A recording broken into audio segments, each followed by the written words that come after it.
Hello everyone, in today's video I'll show you on how you can connect Bluetooth speaker to PS4 without cable.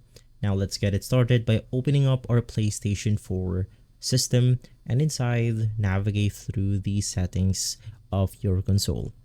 From there, simply click on the devices option. You simply want to scroll down until you navigate through devices, and basically inside that option we have the audio devices.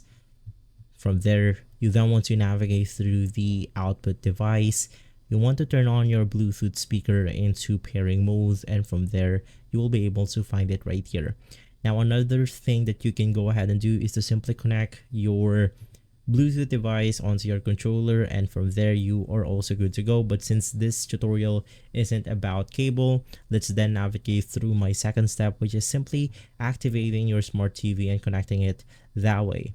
Now you want to navigate through the Bluetooth options of your smart TV, connect the Bluetooth speaker from there, and basically that will be the output of our television or our smart TV.